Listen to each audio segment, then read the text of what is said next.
Hi, and welcome to Spotlight On. I'm your host, Tamara G.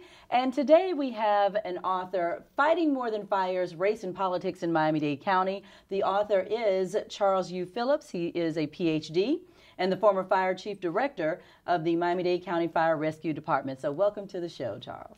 Good afternoon, Tamara. Thanks. Listen, this already, I'm loving the book and the cover, Fighting More Than Fires, Race and Politics in Miami-Dade County. What exactly is this book all about? Well, the book is about history. It's about the integration of mainly African Americans in the Miami-Dade Fire Service. In the early 1970s, the federal courts forced the Miami-Dade Fire Department, it was MiamiDade at the time, to hire minorities. At the time, there were only, I think, one African American on the department before the courts forced them to hire African Americans. So I was a part of Class 28, the first predominantly African American class. That was in 1974. We started out with a class of 48 members. Out of those 48, 40 of them were African Americans, 5 Hispanics, and 3 white males. And only 12 African Americans was able to complete their training, successful training. And for so many people who, particularly the young people today, this is awesome that you've written this book because it does tell the history of what has happened in Miami-Dade County. But that was only 41 years ago. That's not a long time ago for a city as big and as progressive as Miami to include people of color on their fire departments. Yeah, the fire service is a different animal. Originally, it's funny, in the 1800s, African Americans, free slaves, and also slaves were the people, a large part of this fire brigade. Only when it turned to paid service that they were excluded from the service itself. So, and you would think, for example, give New York City, everybody think of New York as a progressive area based in up north. New York is the largest fire department in the world, close to 14,000 uniformed people. Out of that, only roughly 300 and something out of that group are African Americans. And they only have 34 females total in a department of about $14,000. Now, if you would look at that, you would say that's totally unacceptable. Why is those things occurring? Because government service normally leave them alone. So when African Americans start forcing their way in, I call it breaking that country club mentality, because that's what it was. A lot of changes. It's been a struggle, and you still don't have the numbers today. Now, Miami-Dade today is one of the leading progressive departments in the country. We have more females. To give you an example, firefighters, over 300-something female firefighters on the department, 2,400. But is that because, being a firefighter is a very physical job? If you have to pick up a 250-pound man whose bed is on fire or whose kitchen is on fire, and you've got to carry them down 3 flights of stairs. I'm not saying that women can't do the job, but I know I wouldn't be able to do the job. I'm just, keeping it real. That's how it is, because I don't have the physical capabilities to do that. Yeah, and that's what you do, and those things are true. But what you do is, you want to have a diversified force. When I was a training director, I put in a proposal to the fire chief at the time, Chief Paulison, and my goal was to increase females within the department. And what I did was, my proposal included targeted recruitment. See, normally before they did a half job on trying to recruit females, they said, okay, let's go to the schools, put up brochures. But what I did was targeted. The people that is going to be able to successfully do the program, physical activity, basketball players, people that are involved in some type of physical activity require a lot of training and physical ability. So I target a lot of the colleges and students that did the basketball, soccer, weightlifting, those type of things. And that's how we were successful.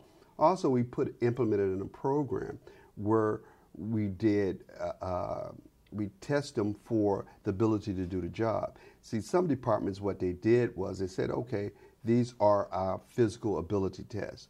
Well, that physical ability test may have nothing to do with the actual job itself. That was just a way of excluding certain people or groups, from the organization. So what we did, we set up specifically physical ability tests that test you what you needed to do to actually perform the job itself. And that's how we were been successful. Okay.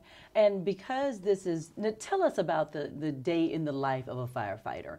When you were, in the firehouse, what would a typical day look like for you as far as your duties? And then also coming in 1974, it was probably a little different than what it is now. So tell us about, and how people treated you back then, obviously.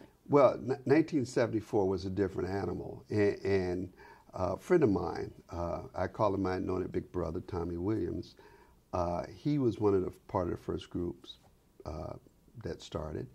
And he tried to get me in it. And I told him I wanted to be a lawyer, I wanted to change the world, blah, blah, blah. And he said, those ambitions are well and good, but you need to pay your tuition in school. And he said, he wanted me to join this organization that was a new frontier for blacks, because he felt that I would excel in that. And I was sort of leery, actually. At the time, I only weighed 130 pounds soaking wet, so I did have that little thing in the back of my head, can I actually perform the job itself? So he sort of shamed me into it in front of two beautiful nurses, because we were working at Cedars Hospital. So I accepted the challenge and don't regret it. But I knew when I took the test, I passed the exam, and I went for the interview. And I knew I was getting into something different when one of the questions they asked me was, on the panel, was 4 members from the fire department, wanted to know, can I get along with white people? And that became, I think, the first chapter, title of my first chapter, getting along with white people. And, and I felt that was an odd question. But once I got a part, my first day in training told me why they asked those questions. Because even when we got our first class, one of the things they asked said, well, we really don't want you here. That was the first time somebody in my life told me, I was a 20-year-old kid, told me that they didn't want me here. And the only reason I was here or in the group was because the course was forcing us. So that set the tone of the type of things that we had to endure within that organization. And I wonder, would that have been on a white applicant's, paperwork? Do you get along with black people? No. Never was probably on anybody's paperwork. Not at all. In fact, they told us, well, we're entering their homes. And see, that's one thing I think most people don't understand, the difference between certain public safety, like police officer. They start their job, say 8 o'clock, they're home at 4 o'clock. The fire station is a part of our home, so it's different. You spend 1/3 of your life, the average firefighter, in the fire station. So that actually is your second family. Because it's 24 hours on and 48 off. Yeah, that's actually your second family. So, they felt we were invading their space, their home, their legacy for their children. So that was the attitude. And when I first came on, especially take example down south, we call that cross the flagler. It was like 2 different departments, because, you go down there, you see signs saying Klan meeting and stuff like that, so that's sort of leery in itself. And you go to certain stations. Well, when I first came there, certain stations, they didn't want us to sleep in the dormitory or eat at the dining room table. They would take our plates, throw it in the trash, because they said it couldn't be clean. Those are the things that we had to endure as being the first group that came on the organization. So it was really a struggle. And, but you made it through. You made it through. And I know Tommy, he's always getting you in trouble. Oh, yeah. Yeah. We'll have to talk to Tommy about that. Tell him thanks. Thanks a lot. But so in 1974, obviously very different atmosphere, and with this being court appointed that this has to happen. But tell us again about a day in the life of a firefighter, because I don't think people realize that, again, that 24 hours on, you could be called out how many times a day for a fire? I was at what we call Station 2 in Brownsville area. We may have 20 24 calls a day. That station too is one of the busiest in the country, and I mean you liable to get a call every 30 minutes. Sometimes you're not able to eat dinner, you're not able to sleep. Those are the type of things. I mean, certain stations, you can't stay there for too long because at one point, you'll be sitting up there nervous, twitching, waiting for the bell to go off again. And it's not just fires that it's you not like. just fire rescue. It's paramedic service, any type of gas emergencies, fuel spills. It's a whole lot of things involved. So that station is a part of our life. And sometimes you hear common people say, "Why are you in the grocery store?" Well, you got to eat. You're there 24 hours a day. So, but you get a call, you leave everything down, you respond to the call. So it's just like a home. We just responded from there. And now the station, I mean, we're busy. MiamiDade is one of the busiest fire departments in the country. So it's a lot of activities, not just including the training we have to do to prepare for these type of emergency. So, and also certification and maintain the paramedics, fire applications and everything else there. So it's a lot of things that people don't see behind the scene.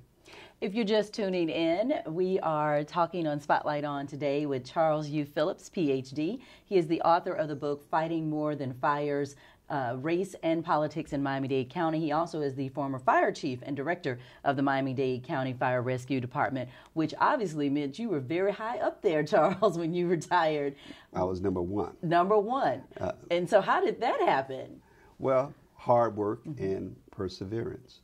The theme of my book is perseverance. My mother always told me when one door is closed, go through another door. That door closed, go through a window, do whatever you can. Nothing you can't do in life. And one of the things she used to tell me, I mean, as a little kid, she said, your smile will kill people. Even when something is getting to you, just keep smiling, just keep smiling. Never let anybody know that what they're doing is getting to you. And she said, that's going to be the key to your success. Understand it, learn it, and use it as a challenge. So even though it was difficult, I always used that as a challenge because my intention was not to stay in the fire service. And actually, the first day when they told us they didn't want me, I wanted to know how can I get out of this, because I didn't want to stay at that time. But when they actually said they didn't want me there, that's when I became more enthusiastic to challenge them and to stay there. And it was a challenge. It was very difficult. I mean, sometimes, you didn't know whether you'd survive, what they would do to you, because my life been threatened several times.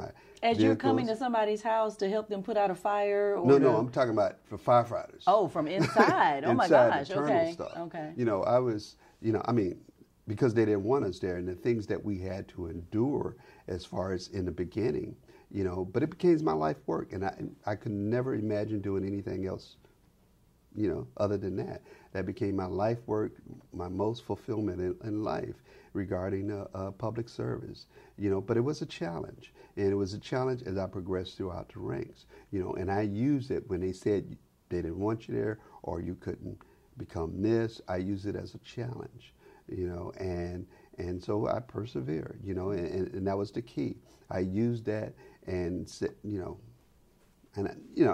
that's the focus. Like I said, the focus is to persevere, stay strong, stay focused, and you can accomplish anything. And that was the main reason I wrote the book, because especially for young adults, I wanted them first to understand history, because it's important that we know and not just read about it, but understanding of history.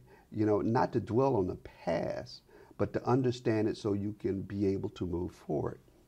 But even with that first class of 1974, where you said that, how many blacks were in that class? It was 40. 40 blacks in that class.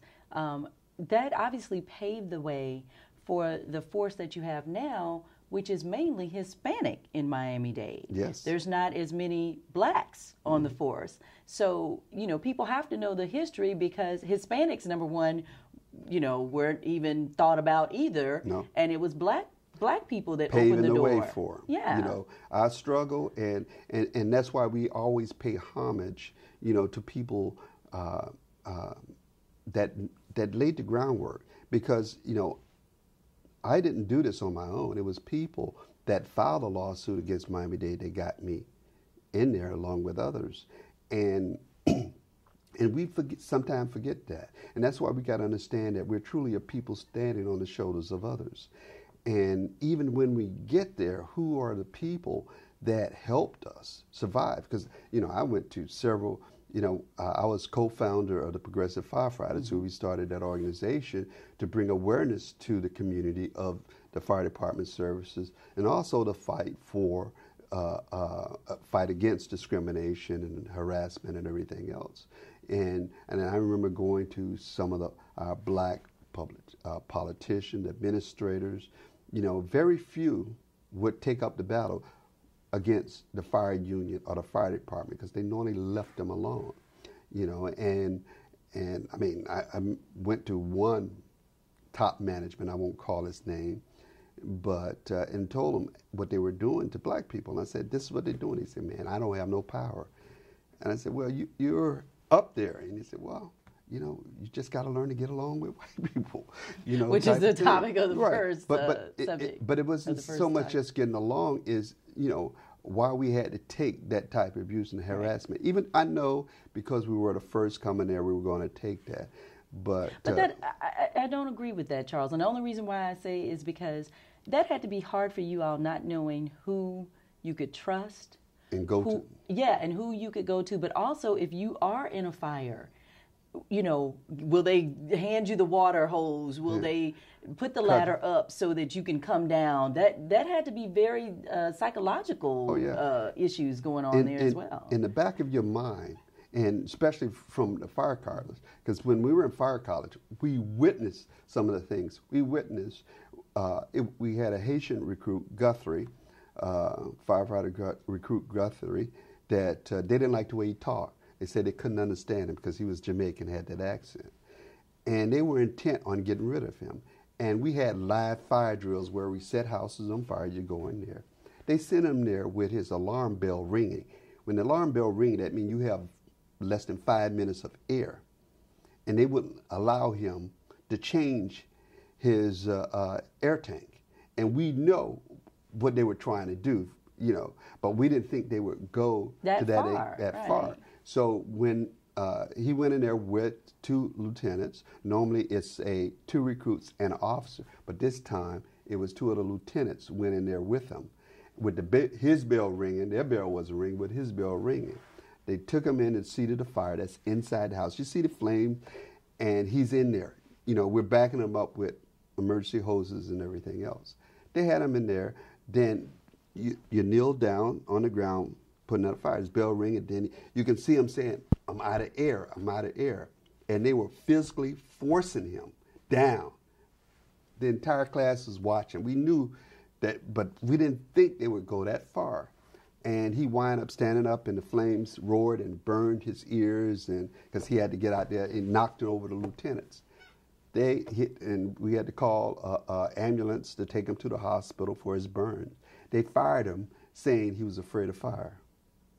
Those are how they got rid of from the 40 to the 12. So you never know who they were going to eliminate next. Did he ever try again? Did he ever try to become a firefighter after that? Not to my knowledge. But, it probably wouldn't be successful because they put down there he was afraid of fires. And we knew the type of things they were doing. And so when we go into the station, so you're saying, well, will they actually do these things? You know that that they didn't want us there, but will they go to that extent and get us killed? So you're sort of leery of that. And I can truthfully say I never witnessed where, they may say racial stuff, do physical stuff outside or in the station, but on the fire scene, I never personally witnessed where someone will actually, a white person would ever try to harm us or not save us. In fact, one actually did save us, in one of our firefighting activities, so I never witnessed that. So those are the things, you always leery about. And I think when say when I first got out of fire college and went to the fire station, and we were sitting there, no one was talking to you. And see, this is how naive. Like I said, I was 20 years old, and I was sort of sheltered. So it was a group of firefighters in the back in the coffee area, and before the activity started, the station shift, and one of them started saying that he haven't been coon hunting in a long time. And you didn't think anything of it? I didn't think anything of it. When he said two-legged coon, I'm thinking raccoon when he said coon. See, this is how naive I was. And I was there with Brinson because that was a station that Willie Brinson, he was in my class too. So we reported to that station. So, and I'm trying to figure out what is a two-legged coon. And Brinson never said it. I'm thinking, and then I said, Brinson, what is a two-legged coon? He didn't answer. So, okay. And he said, man, I miss my coon hunt, activity. So later on today, I said, Brinson, what is a two-legged coon? Brinson, man, Charlie, they're talking about us. Well, you'll have to hear more about those type of stories in the book, Fighting More Than Fires, Race and Politics in Miami-Dade County by former Fire Chief Charles U. Phillips, Dr. Phillips. And that's another thing. So you are a doctor. You went back and you got your doctorate. Yes. Throughout my career, I knew the key was education. And that's one of the things, like I said, when I got there, I looked at the field and I said, one thing lacking is a lot of education, because most of them were just high school education. In fact, our recruit class was the highest educated because most of us had at least a 2-year degree or more, And, the rumors was they picked us off the street, but we came in there with a highly educated class. But you had to, because that was I do know, even in these first classes of police officers and firefighters, you all are the best of the best. Yeah. You are the most educated, you, like you said, have 2-year or 4-year degrees. So, yeah, they weren't going to just pick someone off the street. You had to be qualified. Yeah. So my goal was, when I saw that, I said, the key to success is education. And I was going to be a lawyer anyway, so I changed my degree from, pre-law, and I made it fire administration. They had just started a program to educate fire management, and I was one of the first 3 firefighters to receive a degree in the country on fire administration, and we were acknowledged for that, around the country. I was the only one in Miami-Dade, and I think it was 2 up north somewhere, So, and I loved going to school. I loved learning, loved trying to improve myself. So, got my master's, and then later on I got my PhD. And people say, why did you get a PhD? You was already the fire chief. Well, I'm always trying to learn, and for my benefit and for the benefit of my constituents, to make sure that I was good at what I was doing. And so that was always my key, to try to be a better leader, a better person, and learn more. And I'm always in a learning mode. I was going to say, I know you're retired now, but that doesn't mean much, because you're always involved. And as you said, you wrote this book to give back to young people, and particularly those who are interested in a career in firefighting. What are you doing in retirement these days? Well, I'm trying to enjoy life as much as I can, and I want to leave nothing on the table. I love traveling. I travel all over the world. I love my skiing. That's my passion, my sport. But I love You traveling. were just breaking barriers all over the place, Dr. Phillips. Not only were you fire chief, but you like to ski too. Oh, yeah. I started skiing in the black late people 70s. Don't do that. I know. But they do. Now they do. I started skiing in, I think it was 77 or 78.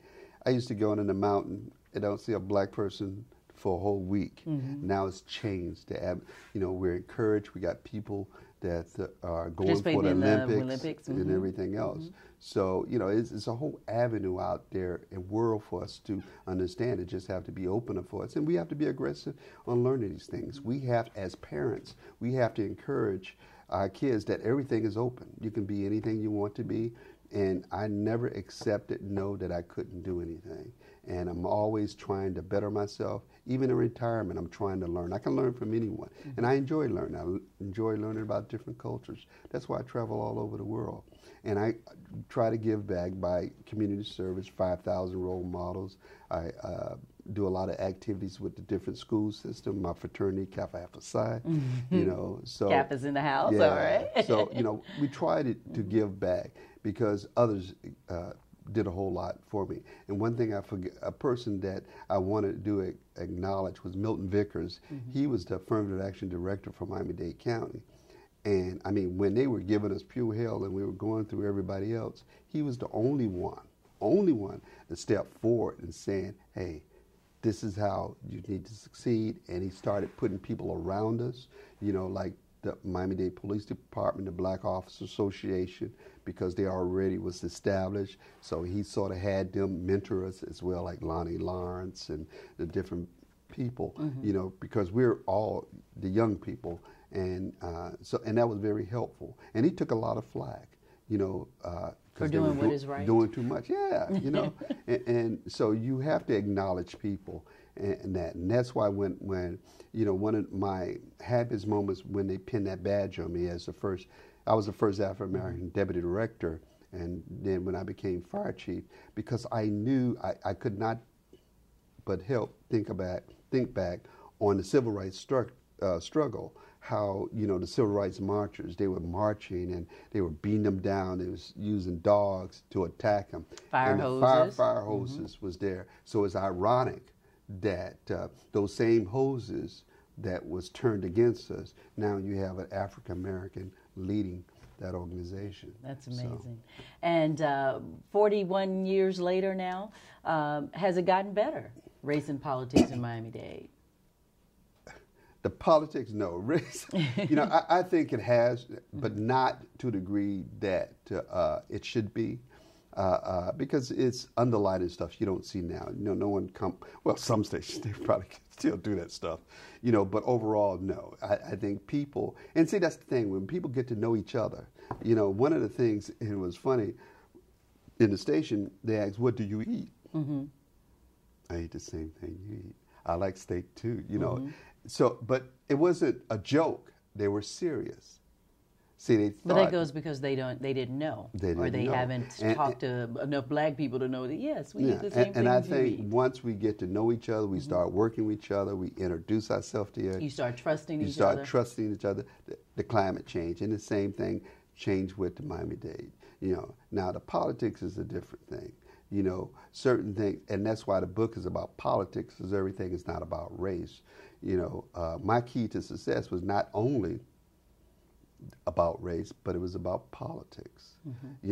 Politics is the one that got rid of me, but race is what they use to do certain things to me. So that's the contrast, so it's always there. And, I always try to avoid using the race card. Because people say, oh, you use the race card. Well, I don't use it, but it's there, and I acknowledge it, but I don't allow that to stop me from succeeding. And again, as someone who lived it from the beginning in 1974, I don't know if anyone can tell you that race isn't a big part of it, because, again, the first class that came in, it was all about race. It wasn't even about politics at that time. It was about race. Yeah. So now where can people find Fighting More Than Fires? They can go to my website, www.charlesuphillips, and they can get it on ebook, Amazon, iTunes. Kindle. So they can get it at various places. And also, like Amazon, just Google Amazon and Fighting More Than Fires. But my website, you can get the various types of books, whether it's ebook or the soft cover. Awesome. Fighting More Than Fires, Race and Politics in Miami-Dade County. Our guest today on Spotlight On has been retired Fire Chief Charles U. Phillips, Ph.D. Of course, he is the former Fire Chief Director of the Miami-Dade County Fire Rescue Department and the author of this book, Fighting More Than Fires, Race and Politics in Miami-Dade County. We thank you so much for being with us today, and you've given us some insight on how it was when it first started and how it is now in Miami-Dade County. Well, thank you for having me, Darren. I'm Tamara G.